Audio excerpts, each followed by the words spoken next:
headquarters there, and we're waiting for Governor Greg Abbott to be taking the podium there. And of course, we'll bring that to you live. Also, the TikTok trend on sunscreen. Have you heard about it? Well, we're debunking it because you might end up hearing about it. And the wedding venue latest. We do know the Montgomery County Sheriff's Office is getting involved, and this scam just seems to be getting bigger and bigger.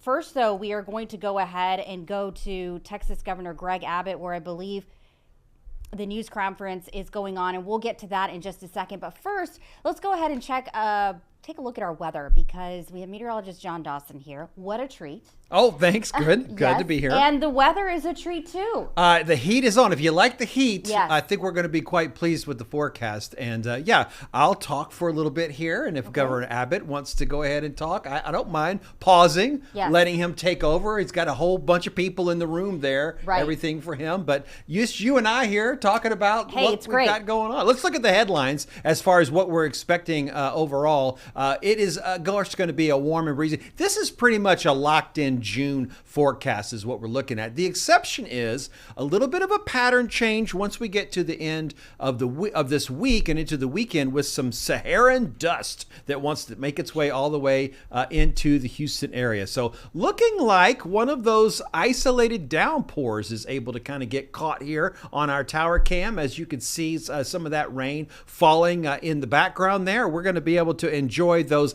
isolated downpours across the area as well. Otherwise, it's partly cloudy, southeast winds at around 11 miles an hour. And yes, those feels like temperatures. We're locked in talking about the feels like temperature. The breeze is going to help us today. Yesterday, we just couldn't get any help from those winds, maybe just a little bit. But this afternoon, if you get to some shade, you're going to be able to find yourself just a little bit more comfortable because of that. And there you can see, sitting right on top of Katy, a little bit clearer, those rain chances that are happening out there. 81 degrees for those folks. Downtown Houston area, about 89. So let me see if I can, we'll do the heat index first. You can see already feeling like 100 degrees in LaGrange. Tomball at about 95 right now, and Sugar Land also at 97. So here's what I wanted to see. I think I can zoom in just a little bit, and yeah, there we are able to kind of zoom in just a little bit. Look at there in the downtown Houston area. We were talking, that's where our tower cam was just a few minutes ago. We were talking about this. So this is a pretty quick moving little cell that's going just to the north of the downtown Houston area. That camera that we were looking at is in downtown amongst the buildings, the skyline, and it's looking, I think, to the northwest just a little bit. So that was the rain that you were looking at just a moment ago. You can kind of see it there a little clearer. And yes, we do have that rain that's out in the Katy area as well. That one, you got a little bit of lightning kind of mixed in there. So those lightning bolts are also going to be there, and I will bring back a little bit later on with more updates on the weather. All right. Thank you, JD. And we want to go ahead and go to that press conference that's happening right now with Texas Governor Greg Abbott. Let's listen in. District attorneys, so many other distinguished guests, elected officials, board members, Andy Kahn, Amy Castillo, the victims, their survivors, and everyone gathered here today. This is more than a bill signing. This is a day of reckoning. Today marks a historic moment in a fight for change that we began in 2018, a fight to stop a broken bail system from endangering the very people it's supposed to protect. Too many families have paid the ultimate price for a system that has failed them. Too many officers have risked their lives rearresting violent offenders. Too many communities have been shattered by repeat criminals who should not have been released. We know this because we've lived it. We've sat across from grieving parents and surviving family members. We've combed through court documents that read like warnings that no one heeded. And through our Glenda Gordy Research Center, the number confirmed our worst fears. In Harris County alone, hundreds of defendants have been charged with secondary homicides while out on a felony bond. If you've been arguing to keep that practice going, something is wrong. This isn't just bad policy, it's the intentional destruction of communities, and it must stop. So for us, doing nothing was never an option. We took hits, as the governor knows, we took punches, but we never stopped advocating. While cities across the country struggle with the fallout of failed bail reform, we at Crime Stoppers of Houston rolled up our sleeves, worked with our board, our executive team, and lawmakers across multiple sessions, never losing sight of one thing: public safety must come first. We share critical data and firsthand accounts with Governor Abbott and Senator Huffman, and we all understand that that critical data that we were discussing was more than names and numbers on a spreadsheet. These were the lives of dearly beloved individuals, fellow citizens who were needlessly and recklessly killed. For all of us, this was a resounding call to action. And now today, we stand on the verge of real, lasting change. Senate Bill 9, Senate Bill 40, House Bill 75, especially SJR 5, the proposed constitutional amendment represents more than a policy shift. They are promises kept. Promises to victims that their voices mattered, promises to families that we heard their pain, promises to Texans that we will not let violent offenders turn our communities into revolving doors of danger. But while we are extremely thankful to all who got us here today, we know it's not the end. It's the beginning of the next challenge to pass this constitutional amendment in November. So we urge every Texan to vote. Vote to keep your community safe. So I'd like to further take a moment to thank those who helped us today. Governor Abbott, thank you for being a constant advocate for safer communities and for signing these historic bills here today in Houston, where this fight began. Lieutenant Governor Dan Patrick, your personal time with victim families spoke volumes. Your empathy turned into action. Senator Joan Huffman, your leadership and relentless resolve delivered this amendment through the legislature. We thank you for standing firm when it mattered most. Chairman John Smithy, thank you for building bipartisan support and amplifying a call for change in the House. To the victims, many of you are here today, to those who testified, who stood up, who lived their tragedies over and over again. You shared your pain so that others would not go through the same. We thank you. You are the heroes of this moment. To the entire team at Crime Stoppers of Houston, I'm so proud, so deeply proud of this moment. As I've said from the beginning, it's a legislative process, but it should have never been political. So with that, Governor Abbott, thank you so much for being with us today.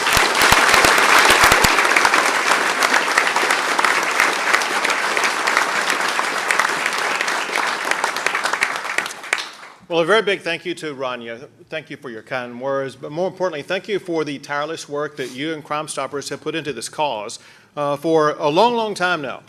I think it's probably fair to say, for anybody who knows anything that goes on with Crime Stoppers, we probably would not be at this bill signing today had it not been for the tireless day after day, week after week, year after year effort by Crime Stoppers. You've changed the state of Texas.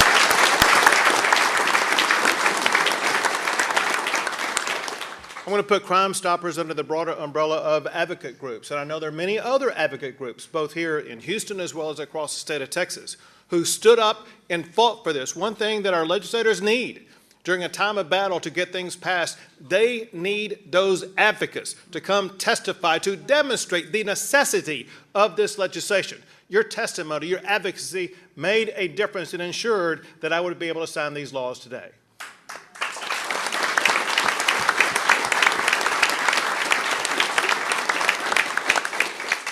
To the victims and their family members. They go through so much challenge. They feel the weight of the world on their lives. They step up and talk and hope and pray and talk to politicians and hear words. And I think after a few years, they think, all of this is for nothing. For nothing. We're not getting anything to address the pain and suffering that not only did we suffer, but that was caused by sheer tragedy. Today, that pain is answered.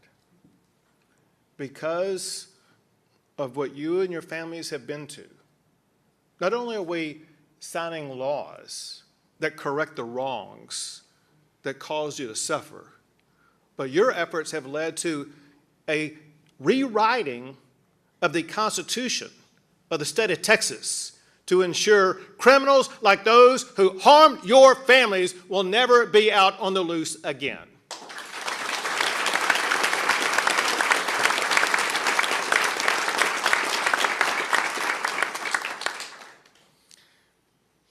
Cannot thank Lieutenant Governor and Speaker Burrows enough for prioritizing this. I know you prioritized this a long time, and you're from Harris County area. You know this issue like the back of your hand. So thank you for your leadership.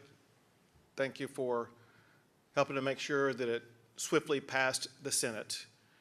Thank you for the stewardship of Senator Huffman, who knows more about this, back going to your judicial days in Harris County, to your time in the Senate, as well as Chair Smithy. And you know what Rania said about you, we all knew going into this, the tallest hill to climb was going to be in the Texas House. And when it got down to it, on SJR 5, how many total votes did we have? It was well over 100. There was a lot. Yeah. There was bipartisan support. And as I look around, we have with us today members of the Texas legislature, both Republican and Democrat, who saw the urgency to get this passed.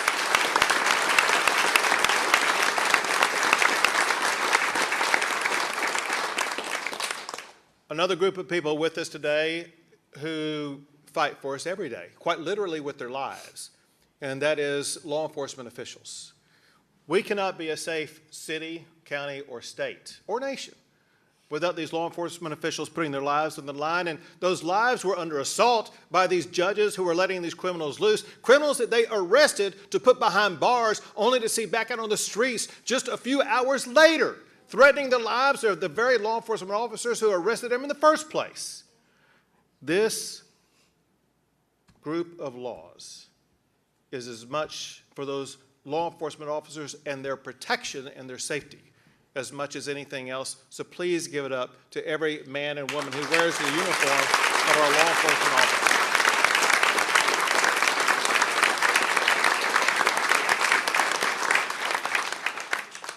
This session, we confronted a crisis, a revolving door bail system that repeatedly released dangerous criminals back out onto the streets. Hundreds of Texans have been murdered by violent criminals who had previously been arrested and released on easy bail. That's why I made bail reform an emergency item this session. Judges have had far too much discretion to set easy bail policies for violent criminals. One of the many horror stories from Harris County involves Austin Collette.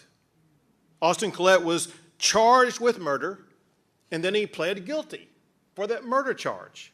And while this man who is a confessed killer was waiting to be sentenced, Harris County District Judge Hillary Unger let this confessed killer out of jail back onto the streets on bail. 3 months after the judge let him out to roam the streets again, he killed again. This time, a 21-year-old young woman. That woman would be alive today if the laws that I'm about to sign were in effect at that time. With these laws, judges will no longer be able to grant bail for violent crimes like murder and rape if the prosecutor shows that the defendant is a flight risk and a danger. Judges who do release violent defendants on bail must explain their decision to the public in writing. Prosecutors will now have a new tool. Prosecutors will have the right to appeal a judge's questionable bond decision. Also, unaccountable magistrates will now be barred from setting bail in the most dangerous and high-risk cases. Instead, it's going to be elected judges who must make those decisions. And now we are preventing nonprofits from using your tax dollars to bail criminals out of jail.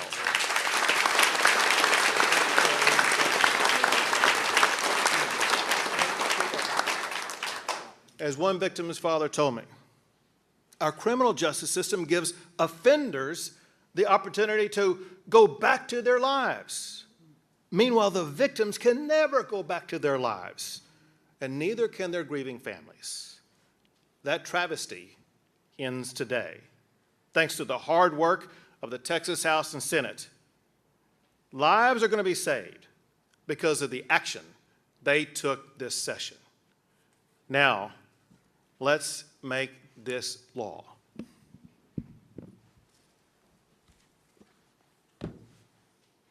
Every time I look for the date, my watch covers it up. Today's The third. Third. it's like a curse. One day after Sonny died. So I don't get to pay attention to that because I'm still in business. So are we. So are we, actually. We're in business. And someone's mic just got cut off. I got it. You know how to do that? You saw it, yeah, I do this a little bit.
Thank you.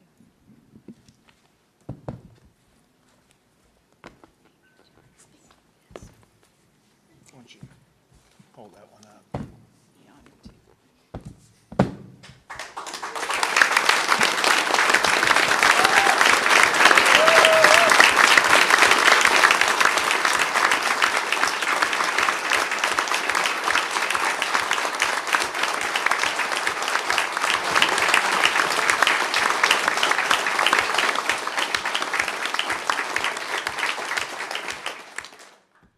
Now I want to turn it over to Lieutenant Governor Dan Patrick. All right, we are just looking right now at a live press conference that's happening with Crime Stoppers and Governor Greg Abbott, where he just signed several bills in terms of bond reform and the bond reform legislation that Lieutenant Governor Dan Patrick, who we see right there, has been pushing for a long time. So a very historic moment here, and we are glad to bring it to you live. Now we want to go to a story that our Jonathan Mejia has been following for you. Just so crazy. This has to do with a very concerned parent, and rightfully so after you hear of all these allegations. So apparently her 7-year-old had some cell phone usage that's in question. We have Jonathan Mejia, who's been working on this story. I mean, you're telling me a little bit about it. So what's going on? It's crazy, crazy, crazy. So she tells me that, she went to go pick up her daughter at Cypress Kinder Care. And upon going to the daycare, she sees that police is questioning her daughter. So, of course, this is all shock to her because she has no idea, what her 7-year-old may be involved. Once she figures out that her 7-year-old daughter was allegedly bullied and coerced by other minors to take explicit photos of herself, which was then caught on Snapchat. They were being sold and transmitted via Snapchat. It was a big shock to her. So now, Precinct 4, Mark Herman's office is actively investigating this as a criminal investigation.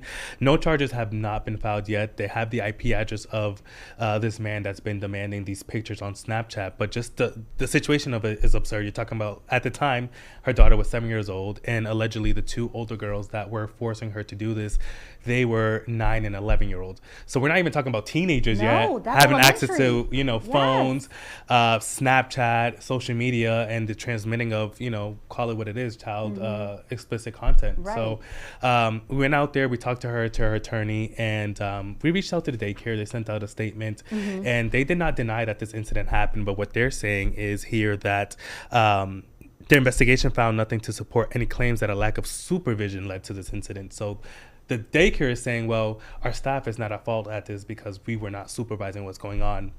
But this, victim and her parent and the attorneys are saying, well, the child was in your care. So, you guys are at fault for what happened. So what about the guy? So the guy is has not been charged yet with anything. All we know that authorities have the IP address. So more is going to come out of this. I think the big shocker is that these are children.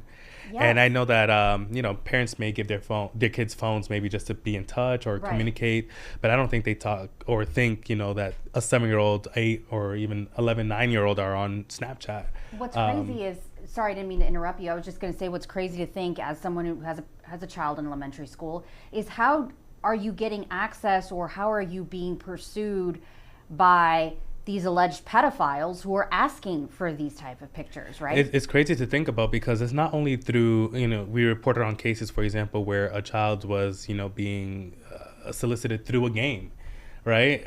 Cell phone games and video games. But now when we talk about social media, it's a really, we know anyone can get on social media and, at that age, they're so vulnerable. And they probably don't have the mentality to think, okay, maybe who is on the other side of this that's reaching out to me. And this mom, she says she feels that her daughter was targeted because she's soft-spoken.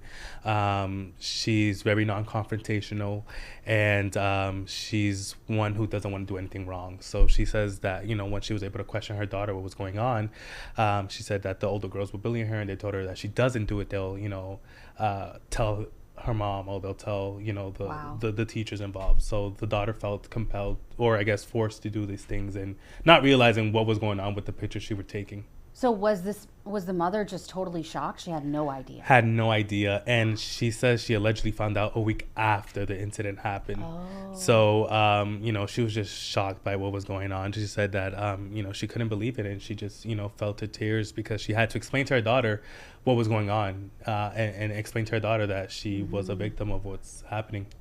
Because her daughter felt that she was in trouble, because obviously she was being questioned by authorities, and you're the one who's taking pictures, so you think you're at fault, but not realizing, okay, there's more to the story. Right. I think then that's also the age where you're figuring out people don't have the best interests for you at heart at all times. And what's very shocking is that the mom alleges that the lead investigator who's investigating this case is saying that there were multiple explicit photos of not just her daughter but other children. Wow. And she was able to identify that her daughter was there just by her body figure. So shocking and crazy details. Wow. All right. Jonathan Mejia here with us live talking about the story that he's working on. Thank you for that. Well, the Montgomery County Sheriff's Office is now investigating this crazy wedding venue scam. We've been talking about it for, it seems like, over a week now. We do know that it's basically multiple cases of theft by deception involving an individual who's fraudulently posing as the owner of the Charleston Lane wedding venue, which is over in Willis. And you've been hearing our Abigail Dye reporting on these stories. The sheriff's office is saying that a person operating under the alias Lance Miller has been in contact with these potential clients, taking large sums of money and then booking them. We heard from one victim who said that she went the day before her ceremony, went up to the actual venue, and it was locked. She didn't hear from Lance at that time. So here's one of the most recent stories that Abigail did. I told you I'd stay on top of it, and I am. More people are coming forward saying that the former operator of the Charleston Lane wedding venue in Willis owes them money. I saw her story and I was like, oh my gosh, that's sad. And so that's when I decided to reach out to you because I didn't even know the place was closed. Rashada is supposed to have her wedding here in September. So I sent the payment and they sent me a receipt saying that they received the payment. And ever since then, I have not heard back from them. So how much total did you pay them? I want to say it was like $2,245, I believe. Like several others that I've talked to, she says that the previous operator is ghosting her. I haven't heard back from them. I tried calling it, the numbers aren't in service, and I've tried emailing and haven't gotten a response. So he just disappeared? He disappeared, yeah.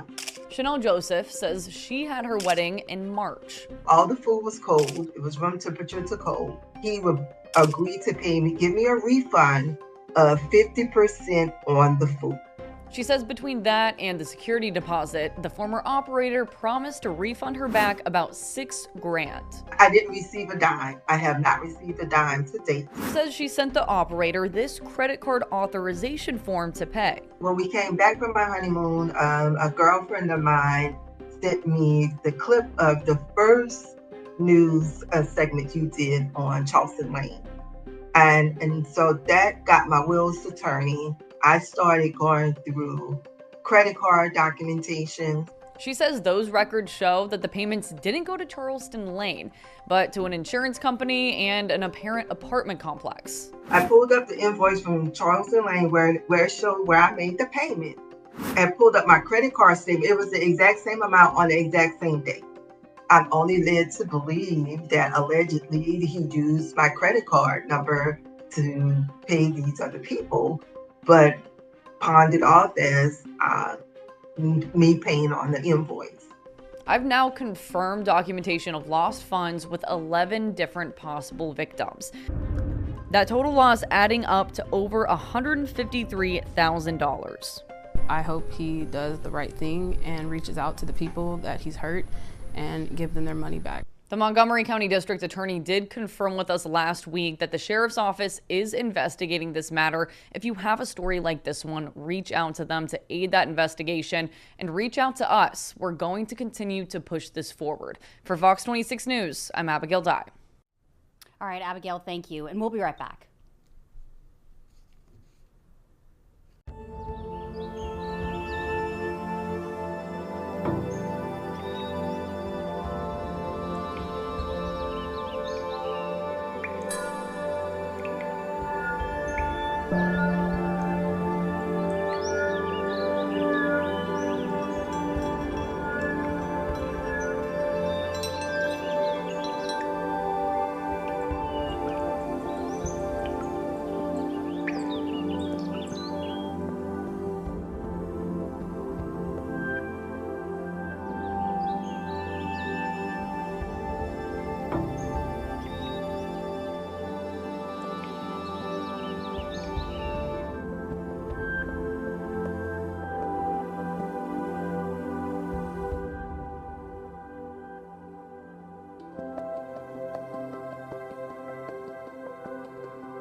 Welcome back. Crazy situation here. Imagine police are chasing a car with a wanted teenager, and then that car comes crashing into your home. Well, this actually happened, and here's Jillian Hartman to tell the story. Well, just imagine it's the middle of the night, you're sleeping in your bed, and a car just barrels through your bedroom. That's what happened here early Saturday morning around 2 a.m. along Cotton Drive. Police say they had spotted a vehicle that was stolen, and then there was a quick pursuit. And when officers used a stopping technique to stop that vehicle, they were able to end the chase, but then that car just came crashing into this home while a man was sleeping in his bed. Now that man is 25 years old. The victim was taken to the hospital, and luckily his family tells me He just had a few minor injuries and was released from the hospital. Just a scary situation. They tell me he is lucky to be alive. Now, police say after that chase, the suspect did run away. They were able to detain that suspect. Today, I am talking to the sister of the victim. They also shared with me some photos of the aftermath. I'll have all that coming up tonight at 5 and 6 on Fox 26. All right, and we're keeping up with all the TikTok trends. There's one that's kind of concerning to dermatologists. It's a TikTok trend that has to do with sunscreen. Here's Heather Sullivan. All right, TikTokers are touting beef tallow sunscreen, saying the alternative is poisonous. So we brought in an expert because we want to bust through what is probably a big myth here. We've got Dr. Camilla Antia with Skin People here. Thanks for being with us. We appreciate it. Thank you for having me. Yeah, so first, let's just talk about beef tallow. What is it? Why are people putting it on themselves for sunscreen? I don't know why they're putting it on themselves for sunscreen. Beef tallow is a fatty part of the beef, and it became really popular with TikTok for at-home moisturizer, but it has no protection whatsoever, and it actually can cause skin reaction and give you acne, so stay away from it. Okay, and some of these folks, they're saying that sunscreen is poisonous. What's your reaction to hearing that? So let's just unpack that a little bit. So there's mineral sunscreen, and then there's chemical sunscreen. And then if people worry about the one with chemicals, they can opt for a safer option, which is the mineral sunscreen. There's no studies proving that chemical sunscreen is poisonous, but like I said, we have a different alternative. They're worried about putting chemicals in their skin. Okay, well, let's talk then a little bit about what people should be looking for. Yeah, of course. So you want to pick a sunscreen that says broad spectrum.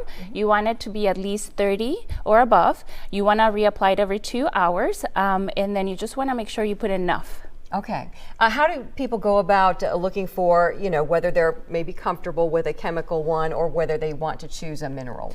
Yeah, so you want to look at the back of the ingredients, and anything that says zinc or titanium is considered a mineral sunscreen, and that is for people who have more sensitive skin, babies. You want to stick with mineral sunscreen. And if you don't have any allergies, chemical sunscreens go in really well and they blend with your skin tone very well. Don't leave any white cast. Okay, let's talk a little bit about just, in terms of skin protection and busting myths.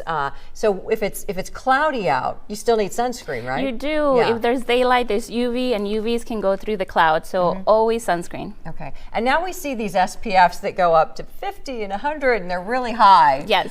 Is it more protection the higher it goes? A little bit. So just to put it in perspective, 97% of the rays are blocked by 30, and if you choose something like 50, you block 98%. So you just by 1, so not exponentially, just a little bit, but just remember, higher number is not a magic shield. Reapplication is the key. Okay, and there's also, I know, a myth out there that if you have darker skin, you may not need it, but that's not true either, right? That is not true. Natural melanin protects you about a UPF factor of 4, and like I said, you need 30 of above. So even if you're dark skin, you still need to use sunscreen every day. And then how often should you apply it? Because after a while, you need it again, right? Yeah, so sun exposure, sweat, and water break down the sunscreen. So every 2 hours if you're out and about. Okay. All right. Well, it sounds like we've got some good things to be on the lookout for, but probably not the beef tallow. Definitely not the beef tallow. All right. Well, Dr. Antia, thanks so much for being with us. We really appreciate it. All right, now we want to take you back to the press conference happening at Crime Stoppers headquarters where Governor Greg Abbott just signed a bail reform package that we brought to you live. Let's listen in. Isn't enough. We were forced to endure even more injustice when we encountered the revolving door at the Harris County Courthouse. This man, charged with a capital murder while out on multiple felony bonds, was offered another bond. How is this possible? How is this justice? There is something deeply tragically wrong with the system that gives repeat violent felony offenders chance after chance, while families like mine are given a life sentence of grief. Our family was shocked when the defendant posted a bond for capital murder, despite already being on bond for 2 felonies. To add further insult to injury, Andy Kahn told us he was also out on bond in Fort Bend County for aggravated robbery with a deadly weapon. This is the legal definition of insanity. To add more insult to injury, this offender was charged with another capital murder in Galveston County. Once again, he was given a bond for capital murder, and once again, he posted bond. I ask myself, why, in our great state, are we allowing victim families to suffer again and again? Why do more people have to die before bail reform legislation is passed? I cannot bring my brother back. As much as I want to, I cannot. But what I can do is use every ounce of what is left in my heart to fight. To fight for Josh, to fight for other families walking in our shoes. I am proud to have played a small role in getting these bills passed. I am proud to tell my brother he became a catalyst for change. We have formed Texas Crime Victims United, an organization to speak on behalf of families like mine and so many others. I encourage everyone here to join our movement. Last, I would like to thank the governor, the lieutenant governor, Senator Huffman, and Chairman Smithy for their leadership on getting these bills passed. Thank you.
Today, Harris County opened up a new violence prevention center. It's the Rise Empowerment Center at the Cypress Station, and this hub is special because it's meant to serve as a vital resource, providing support and assistance to the community for violence prevention resources. And actually, Commissioner Rodney Ellis spoke with us about the center's mission. This is an important day because we're opening up the Rise Empowerment Center. It's one of a series of violence interruption programs. We spent about $1.6 billion, a record investment for the county on law enforcement. Most of it is traditional boots on the ground, but we found there are other programs to reduce violence that have worked around the country, where you try and have law enforcement respond to calls that relate to violence, where there's a crime being committed or about to be committed. But if it's something that can be diffused and law enforcement is not necessary. This is one of those programs that has worked in the South Bronx, has worked in Richmond, California, has worked in Baltimore, and we're trying it. And so far, the statistics have been very impressive. Why this neighborhood? Why this area? Two of the hottest spot neighborhoods in our county in terms of crime would be Cypress Station and Sunnyside. I'm from Sunnyside. I know that we can turn this neighborhood around, and it's by trying creative, innovative programs that have worked in other places. A lot of people who end up in that cycle of violence really have mental health issues. And sometimes when there's no gun involved, you can have somebody interrupt that violence and not pull it into the hands of law enforcement and take them away from where they're more needed, where there's actual violence that has occurred. So it's so far surprisingly doing very well here, and we get to take examples of what have worked in other places. We don't have to invent the wheel. We can just see what has worked in other places, and so far it's going very well. There was a guy here that was talking about. There's a guy here from New Orleans, came in after Katrina. He's one of the key leaders here from this community. He said he'd been shot 17 times in 3 different states. He turned his life around, and he's one of the people who helps us talk to people who are about to get caught in that cycle of violence to help us figure out how to diffuse it so they can make a difference in their lives. Because they get caught in this. You get caught in that cycle of violence, and it continues to perpetuate itself. So this is a science-driven approach.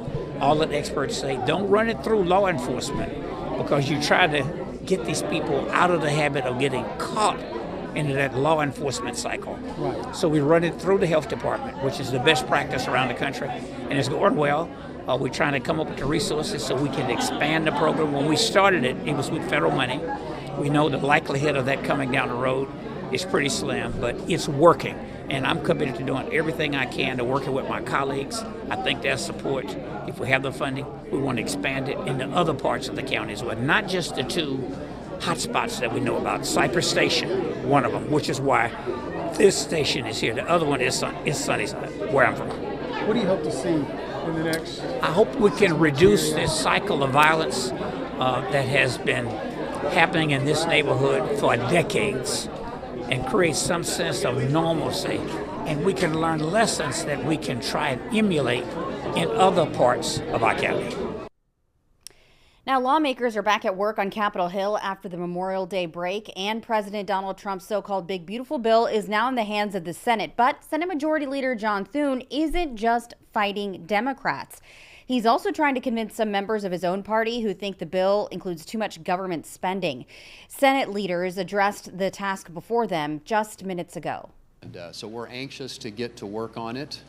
It addresses, as you know, a number of issues. It talks about modernizing our military, making America energy dominant, securing our border, and making sure that the American people aren't faced with a $4.5 trillion tax increase at the end of this year.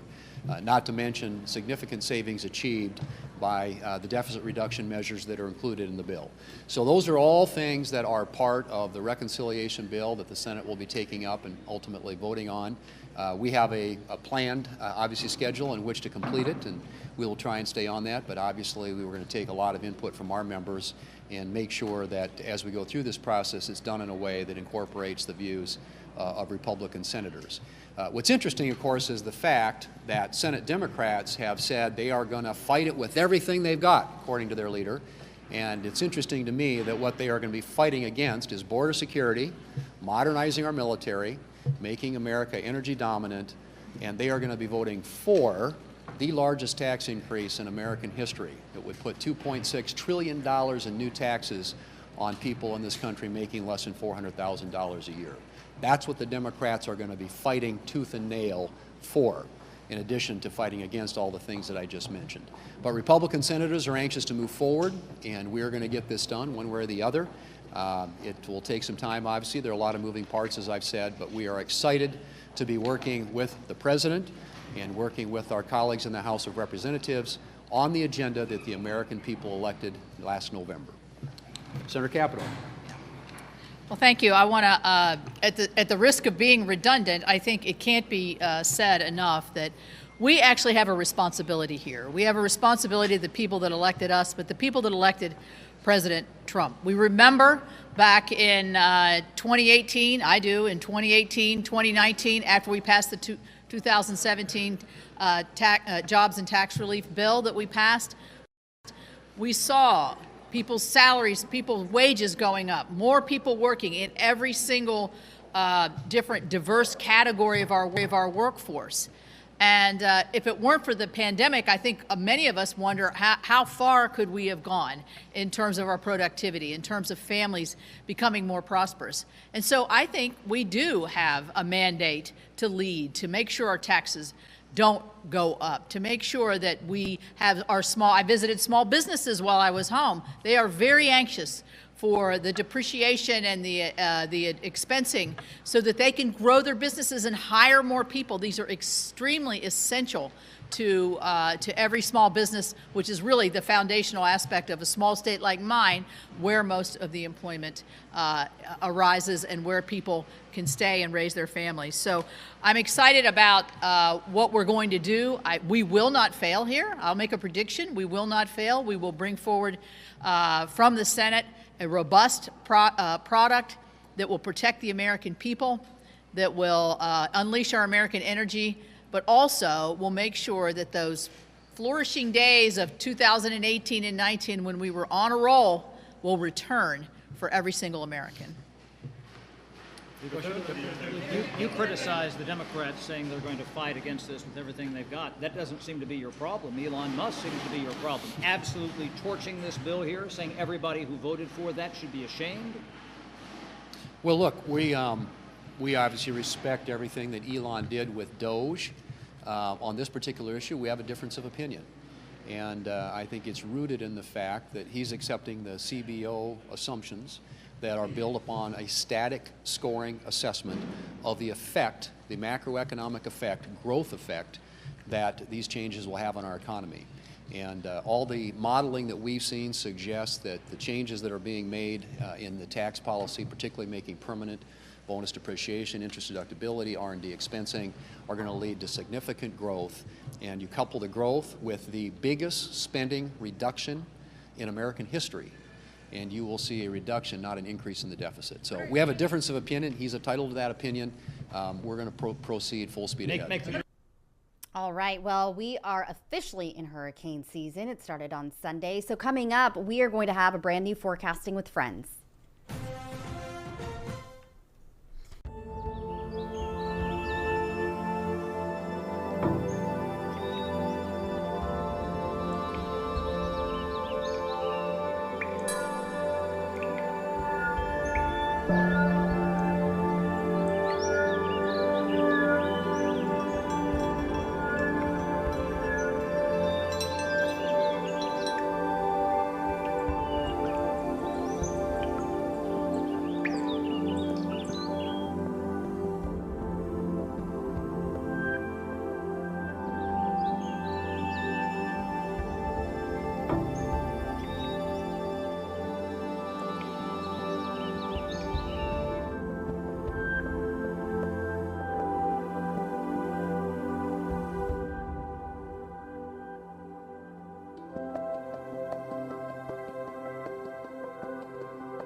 as you know, we are officially now in hurricane season. So our meteorologists, Mike Iskovitz and John Dawson, actually talked with forecasting the season with knowledgeable friend, former National Weather Service meteorologist Lance Wood.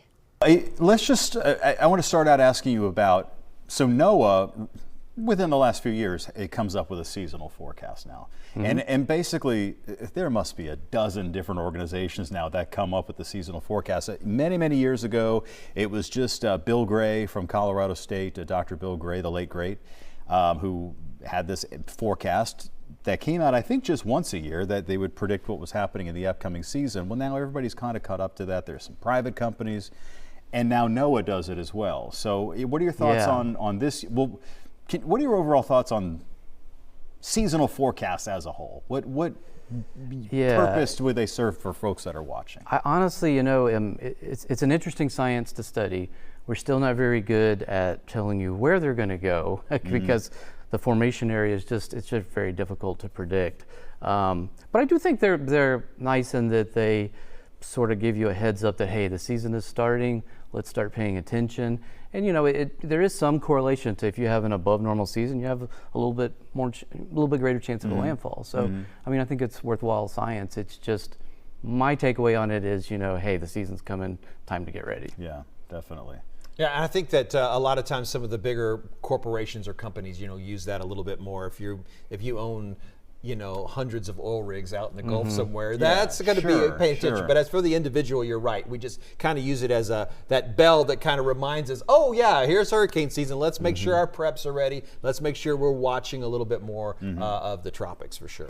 So the last few years have mostly been doozies. I mean, it seems like we're in a trend of the average is going to be moving eventually. The average is even during the time that we've been in this biz. The average has gone from like 12 named storms a year to now 14 named storms a year, and that when we get at the end of this decade, I suppose, that's going to be updated. So it does feel like we're in a trend of having more storms. Yeah, I think so. There's definitely at least in, say, the last 30, 40 years, there's been a recent trend of a little bit more activity and a little bit stronger storms as well. That's kind of what we're observing. And so you're right, the average is sort of the last 30 years. And if it's a rolling, they update it as we move forward. But you're right, it has kind of ticked up from like 11 to 12 to now 14, exactly. And it just seems like, though, that we're also seeing Gulf activity too. Last year, probably even more than that, with 5 landfalls. But, 5 landfalls, that's right. That trend seems to kind of be active as well. Yeah, and then you also had this phenomenon that's gotten more attention lately. Of course, it's always happened, but it seems to be happening more often, and that's this extremely rapid intensification. Like it happened with Hurricane Milton in the Gulf last year, where it just absolutely developed into this frightening monstrosity, like in less than a day, and then fortunately weakened before it hit Florida a bit. But even the Hurricane Center, I think, is having a hard time anticipating the rapid intensification, even in their forecasts. Yeah, that's always been a science problem, and there was a lot of money thrown at that problem over the last 20 years on the research side. And there was a Sandy supplemental. You remember Hurricane Sandy that hit New York and the Northeast, I think it was 2012. After Sandy, there was a lot of money that went into hurricane research, and that was one of the big priorities, is can we get better at it? They've gotten a little bit better, but we still got a ways to go. But they catch more than they used to. Yeah. But yes, it still happens, and it can still be somewhat surprising. Yeah. And when we got hit by Beryl, tell you what, every storm is different. This is one thing I try to tell everybody, when we do these talks. It's like, no storm is going to be exactly like the previous storm. And Beryl, even though it was, a 1, just maintained that intensity so far inland. Yeah. And which is something that we don't, for example, we've had 1s before that did almost nothing. We had, I think, Hurricane Bill, remember Hurricane Bill a few years ago? It was like a totally non-event, and it was a Category 1. And this one was so much different. Yeah, Beryl was strengthening at landfall. Even, actually, if you actually read the report, they noted that the pressure fell inland after landfall, a couple of hours. So Beryl was strengthening, and actually probably continued to strengthen that first couple hours inland, and that was one of the factors, I think, why it was so gusty here in the metropolitan area and why it did so much damage. One of the gustiest hurricanes that I know about on the Gulf Coast. Well, and I think it's that rapid intensification that we were talking about. Yeah. I think Beryl decided to try to rapidly intensify an hour before it made landfall. So it was ramping up, and it was able to really kind of hold on longer than your normal storm, which is, craters as soon as it hits that landfall for sure. What do you know about some of the new things? For the last few years, the Hurricane Center has gone with this potential tropical cyclone, where I don't know if y'all have noticed, it's oddly worded. We'll say PTC number 3 or something like that, and they were able to give you a cone of uncertainty on a system that hasn't formed yet, but we're pretty certain is going to form. Yeah. But now we're going to get, I think, even more lead time on that. Yeah, that's a change for this season. So it had been 48 hours, so 2 days, that was the kind of time frame you were trying to nail before it formed. Now it's going to be 3 days. So that's actually a little bit ahead of watches and warnings. So we may see a potential tropical cyclone forecast track come out and no watches or warnings yet because we're doing it a day earlier even. So it will be more notification. It will also mean, more forecast tracks out there because it's happening before formation. So we just have to kind of be ready for that. And there's a little more error with those forecasts than tropical cyclones that are already formed. So All right, and that was Forecasting Friends, the latest one. You can watch that full episode on our new app. It's called Fox Local. If you don't have it already, you can download it on your smart TV or your phone, or if you already have it and this is how you're watching us, thank you so much. You can also watch us on our website, fox26houston.com. Earlier today, we also brought you live reports from what was happening with Governor Greg Abbott in signing those bail reform bills at the Crime Stoppers headquarters there. We'll have more on that coming up a little bit later on our newscast. Also, Houston Live and Local at 7. We'll see you next time.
right, welcome back to Houston Live and Local. I'm Anthony Antoine. You're going to be spending some time with me here in the next half hour, and we got a lot to talk about between 3 to 3:30. We're going to talk about that heinous act that took place in Colorado there that is certainly impacting the Jewish community and its members there. We have an update and a live report coming to you on that front. We are also talking more about tariffs. President Trump making some more announcements. We want to make sure you guys are up to speed on that as well, especially if you pay close attention to the steel industry.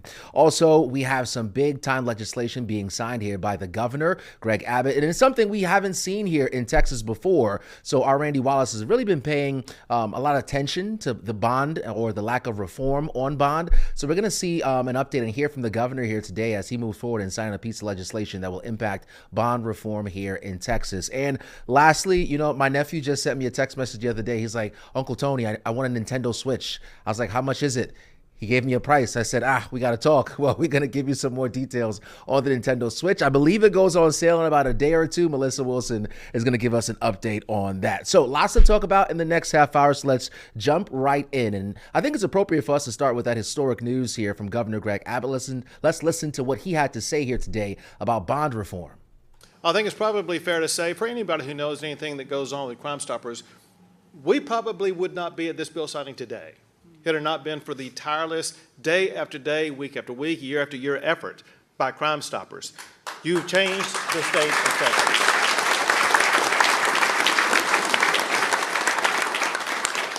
I'm going to put Crime Stoppers under the broader umbrella of advocate groups. And I know there are many other advocate groups, both here in Houston as well as across the state of Texas, who stood up and fought for this. One thing that our legislators need during a time of battle to get things passed, they need those advocates to come testify, to demonstrate the necessity of this legislation. Your testimony, your advocacy made a difference and ensured that I would be able to sign these laws today.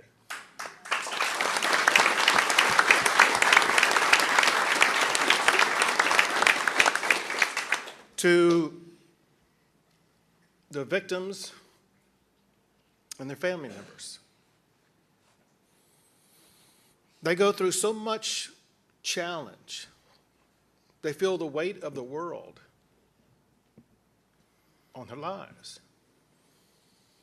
They step up and talk and hope and pray and talk to politicians and hear words. And I think after a few years, they think, all of this is for nothing. For nothing. We're not getting anything to address the pain and suffering that not only did we suffer, but that was caused by sheer tragedy. Today, that pain is answered.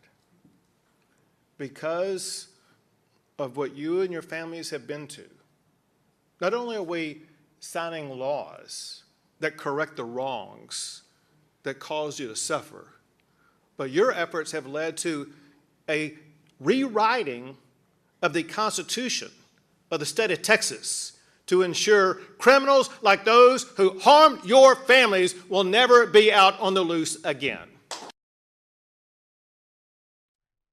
All right. Thank you guys so much. Randy Wallace will have much more on that historic piece of news there by the governor, and he signed that piece of legislation coming up at 5 and 6 today. But if you've been paying attention to a bit of politics here, you know tariffs. It's been a talk of the Trump administration since day one, and we got some more news here this week on that front. Matter of fact, last Friday, the president announced that he plans to double the tariffs on steel and aluminum imports, increasing the charge from 25% to 50%.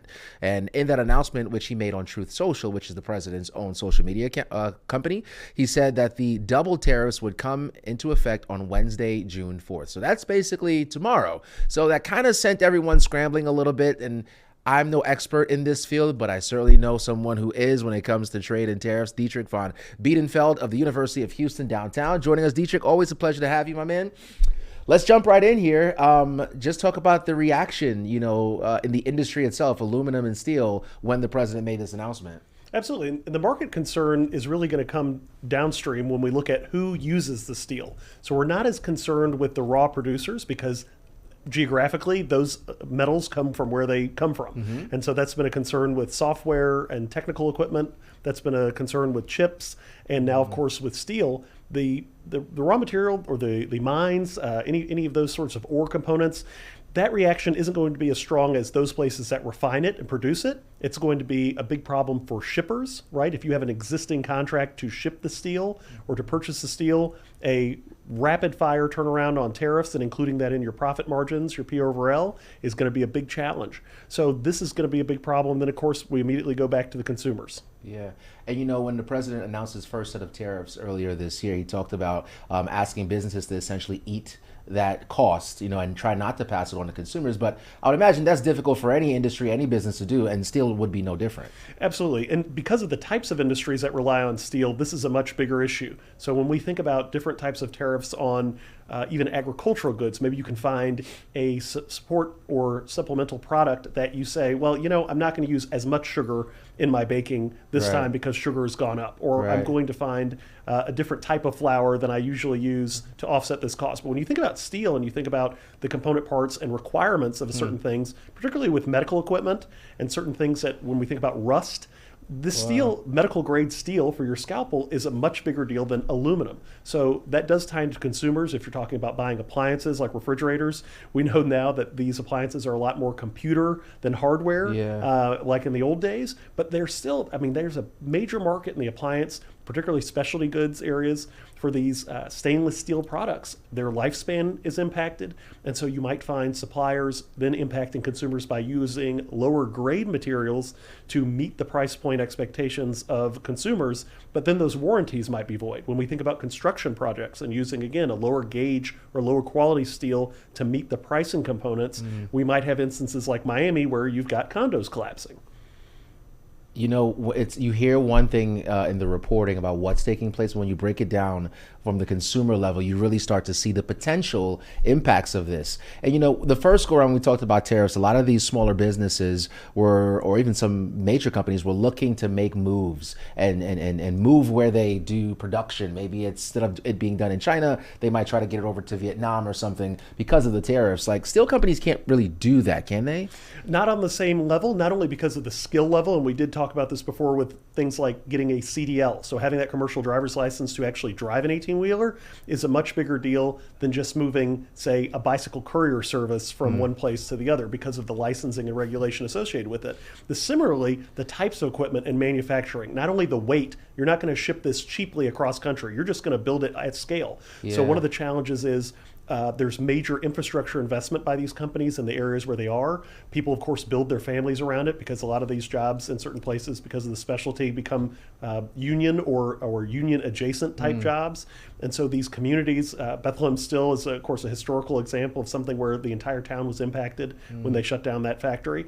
So these areas are not easily moved. The skill level is not easily moved. The weight of the equipment, and you can't just retool a factory. You might be able to move from producing backpacks to producing umbrellas in the same way that we saw distilleries during COVID move from producing beverages to producing hand sanitizer. Yeah, and masks. Some even companies have been doing masks now, Absolutely. And so, but those challenges are not the same when we think about the chemical processes, the safety components of dealing with very hot materials that produce noxious gases. There's just a lot of components with this that make it hard to move somewhere else. Yeah, last question here. I want to touch on two companies, U.S. Steel and Nippon specifically, right? Those are the two big companies involved in some of this discussion too. Talk about like the refining process for these companies and what this could potentially mean for them moving forward. Absolutely. Well, going back to the business elements, this is sort of a policy guidance for the president's directions when we saw a promise not to allow the purchase of U.S. Steel, a quintessentially U.S. company by Nippon Steel, Japanese company, and now the allowance by the president for major investments. So it'll still be possibly in name U.S., but he is now allowing for this investment, and the Japanese are very excited to produce this larger investment in the company's future because this will allow them to offset or circumvent certain tariffs. And unlike the 2019 tariffs under the first President Trump administration, there are very few exceptions. So just like when we saw the removal of the de minimis exceptions, these $800 or less things, in this case, this is a blanket steel tariff. So the chemical processes and things like that are, of course, set by the laws of physics and chemistry, but a lot of the technology infusion, besides the cash investment of Nippon Steel, process improvements can be very positive for the quality of the steel, but they may not be as positive for the workers at U.S. Steel, as those processes may be more likely to be automated because of the company cultures of Japanese companies. Love when you come on board, man. Really make this super understandable for folks at home. And Dietrich, I really appreciate you as always. Thank you so much. Thank you. All right, now we also want to talk to our Tom Ziska. You know, some new reporting here came out today in regards to the housing market, and Tom is going to be joining us now to explain all of it. Tom? And we have talked for years about the rising price of buying a home. Prices have gone up, inventory is tight, particularly among starter homes, and mortgage rates have risen above their historic lows, which has prompted a lot of potential would-be buyers to press the pause button. That may be about to change, however. There's a new study by the real estate company Redfin that finds for the first time since 2013, the number of people selling a home outnumbers the number of people who are buying a home. The net effect there is that they say it is a buyer's market across the country, and that could push prices lower across the country. Now, I just talked to a Houston local real estate expert who says the picture here is a little more nuanced. He calls it balanced. On the broader scale, the prices are flat and the sellers cannot push the price at all.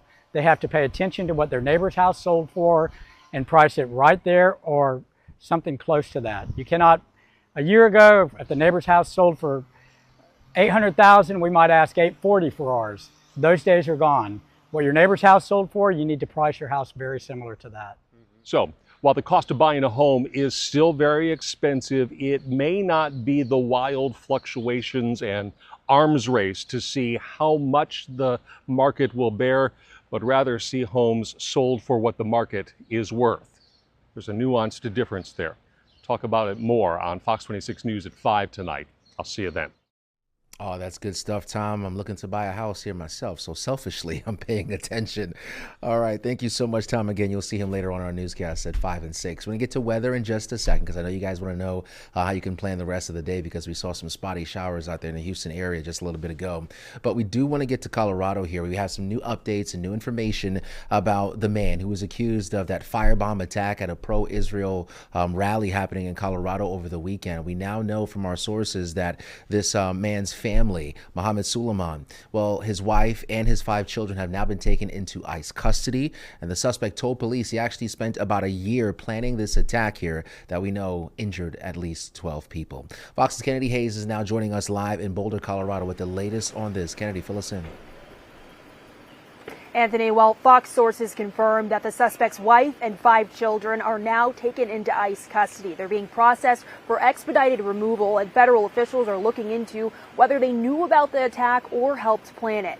Now, meanwhile, here in Boulder, a growing memorial behind me. You can see flowers, an Israeli flag, and signs calling for peace. It was supposed to be a peaceful gathering calling for hostages in Gaza to be freed. Instead, it turned into what the FBI is now calling a targeted terror attack.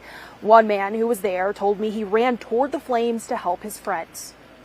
Saw smoke, flames, my other friends on the other side that were burned. Here's the thing, Kennedy. We as Jews, and this is not an overstatement, we're being hunted.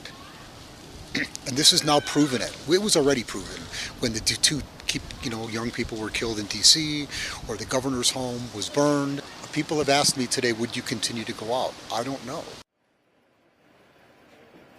The group called Run for Their Lives got together Sunday at Boulder's Pearl Street Mall to call for the release of Israeli hostages. According to police, 45-year-old Egyptian national Mohammed Solomon told them he wanted to kill, quote, all Zionist people. Prosecutors say he tried to buy a gun but couldn't because of his immigration status, so instead he used a makeshift flamethrower and Molotov cocktails. Investigators say they found 16 unused firebombs at the scene, and Homeland Security says Solomon is in the U.S. illegally after overstaying his visa. He's now facing 16 counts of attempted murder and federal hate crime charges.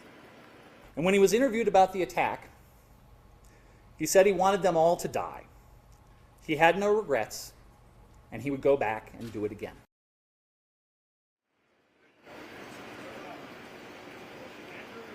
And 2 victims are still in the hospital. Right now, Solomon is being held at Boulder County Jail on a $10 million bond. Anthony? Hey, Kennedy, I just want to have a quick follow-up question for you. I know it's the early stages of the investigation, but as investigators are trying to put together a timeline of who this guy is and take a look at his past, were they able to find anything as of yet as they've been searching his home? Anything to kind of really paint the picture and tell us the full story of who this guy is? Now, Anthony, well, we know that investigators did search Solomon's home. When they arrived, they saw Solomon's wife leaving in her car, driving to the police station to hand over Solomon's phone. Now, investigators say that Solomon's family has been cooperating, at least until this new news of the ICE in custody arrest. And we also know that Solomon had Google searches on how to make these Molotov cocktails. So he'd been planning this for more than a year. All right, Kennedy Hayes live for us in Denver, Colorado, following that tragic attack here that took place this weekend. Thank you so much for your reporting, Kennedy. We really appreciate it.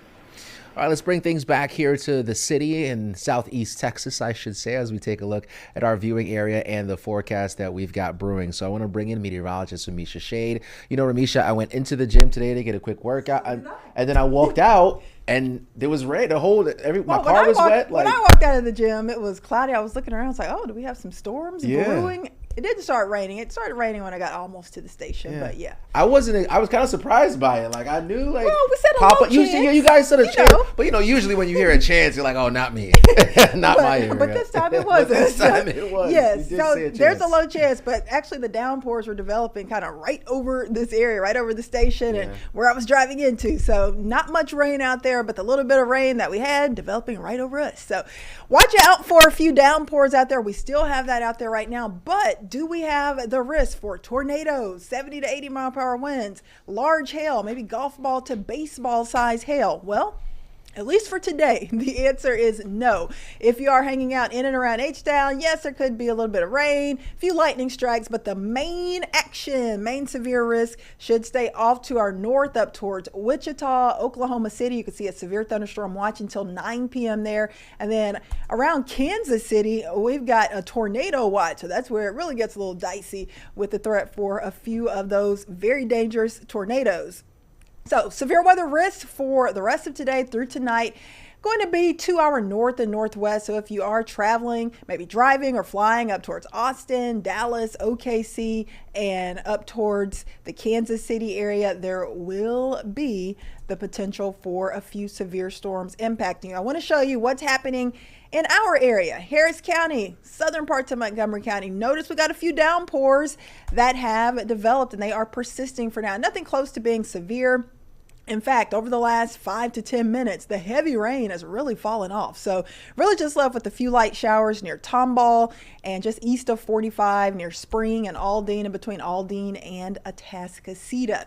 So bottom line, a few downpours may impact your plans if you're going to be out in the yard, maybe getting some pool time in, maybe doing a little work around your house. It will be hot. It will be steamy. There may be a brief downpour that could impact you, but shouldn't be too bad. We are cranking up the heat later this week. In fact, we'll be close to triple digits this weekend, and we are tracking that Saharan dust plume heading our way as well later this week.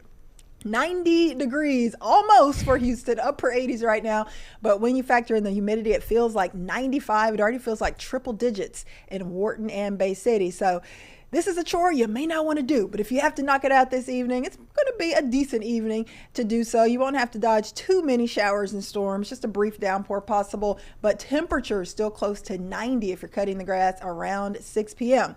Pool time next few days looks pretty good for Thursday, Friday, Wednesday, though. There will be a better chance for more of those spotty to scattered showers and storms. Here's where it could get a little dangerous. Notice the feels like temperature plus humidity as you go into the weekend. Saturday feels like 104. Sunday feels like 107. Of course, if we get up to around 108, Anthony, that is a heat advisory. So we don't want that. That's when we kind of call it very dangerous heat that could cause heat illness, heat exhaustion, maybe heat stroke. So I think that's going to be our biggest threat for this weekend. Definitely those heat indices getting super high. Of course, today, the third day of the 2025 Atlantic hurricane season, and we're keeping a close eye on what's happening in the tropics as well. Notice all the showers and storms brewing right around Florida and some of them just offshore of the southeastern U.S. So right now, fairly disorganized, but we are still thinking, models are still showing that there's a very, very low chance that we could have an area of low pressure develop right off of the southeastern U.S. coast. This will be over the next 2 to 7 days. But look at that. Next 2 days, 10%. Next 7 days, 10%. So just like that rain here, Anthony, it's probably not going to happen, but never say never. It might be you. It might be you. We can't rule it out. It's not coming here. Yeah. But if you have maybe some vacation plans or business trip plan around the Georgia coast, Carolina coast, the next couple of days, really through the weekend, just watch out. Even if the tropical system, tropical depression, tropical storm doesn't develop, still 2 to 3 inches of rain likely for that area. Yeah, was it Justin Bieber that's got a song like "I Will Never Say Never"? Oh yeah, I used to love that song. I would have that song in my head for the rest. Jams. Right, he did. He did. That's my boy JB. Hey, you guys, we'll take a quick commercial break and talk more about Justin Bieber, but we'll be right back. Does he have peaches? He got Pete. Listen, yeah, you know, that's his the best last one. album.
All right, welcome back to Houston Live and Local. We are getting set to wrap things up here in just a little bit, but we definitely got to talk about the Nintendo Switch. It officially goes on sale here in about 2 days. Now, if you have a teenager, whether it's your son, daughter, niece, nephew, you know, the kids really enjoy this. Some adults also enjoy it. So we're going to check in now with Melissa Wilson, who's talking to CNET about what you need to know about this new version. All right, thank you, my parents. You've probably been hearing about the new Nintendo Switch 2 for quite some time now. On Thursday, it will be made available for purchase. Woo-hoo! Here to talk about it, you'll be able to get one and where it is, where they are. Let's find out. CNET Editor-at-Large, Scott Stein. Welcome to Houston's Morning Show. Hey, thanks. So what's up with it? Where will it be? Where can parents find it? That is the trick. You know, I wish I could say specifically, but the good sign is that even though pre-orders have been going fast, I've heard a lot of reports about availability still for new stocks of pre-orders at different retailers. Also, I think there are retailers that are holding supply for midnight. if you want to stay up late and try to wait online somewhere. So it looks like that's the case right now. And I still see a lot of people on social media saying they were just able to get one. We have a tracker. We have posts on CNET, and also, you do have to keep looking around at your likely, like, Walmarts or Targets or GameStops or Best Buys and things like that, and Nintendo. Okay, we have the whole list right there where they're available, and a lot of them say select stores. So, it looks like you can still find it. So let's say right now it doesn't happen. No matter where you look, you just keep running into a dead end. Will there be a restock anytime soon? It's unknown. There should be, but Nintendo's head in America, Doug Bowser, has already talked about tariffs and other price fluctuations being a factor right now. And it's unclear for a lot of these products, like what the landscape is really going to be in the next handful of months. But I do think that they knew this was going to be a big seller. So I'm sure that, I think that this was kind of a soft launch in a way, with the idea that they're going to ramp up towards the holiday season. I think that's also, if to comfort you, that's probably the way to think about this system too right now, because I've had a chance to play it, and as good as it is, a lot of the big games are still not out for it. I'm sure they're going to do some updates to the software and services, and it plays Switch games. So you could take a breath and say, I could wait a bit on this, but I know a lot of people also want to get it. That's a good way to look at it, though, right? Let them get out all the bugs, too. Okay, so you mentioned those price fluctuations. Would that have anything to do with tariffs? Or would those affect the availability of them as well? Well, you never know. It could. I mean, I also wonder about prices in general. So far, Nintendo did not increase the price of the Switch 2 itself from its first announcement. If they did increase the price of accessories shortly after some of the tariff announcements, other console makers and hardware manufacturers have been changing their prices accordingly in certain instances. So, I just don't know, because I would normally never say that a system price would go up, and I have no indication that it would. But it has already kind of happened in this landscape, and I don't want that to make people feel like they have to rush out and get one now. But yeah, it's strange times. Yeah, well, if you have a summer birthday you're really pushing for, good luck, everyone. We hope you're able to pull it off with Scott's ideas. Hope you'll be able to. Good to see you. Thanks for taking time from CNET to help us out today. That was a really helpful interview. So parents, guardians out there, hopefully you guys can get your hands on one of those Nintendos. They are very popular this time of year. If you're lucky to get one, congrats. But anyway, thank you guys so much for joining me on Houston Live and Local. Remember, stay tuned here on the stream. We got Caroline and Rashi coming up next. And after that, I'll be joined with my co-anchor, Coco Dominguez, for Texas Live and Local. A brand new show from 4 to 5, day 2. We have a lot of good stuff on tap. Have a good night.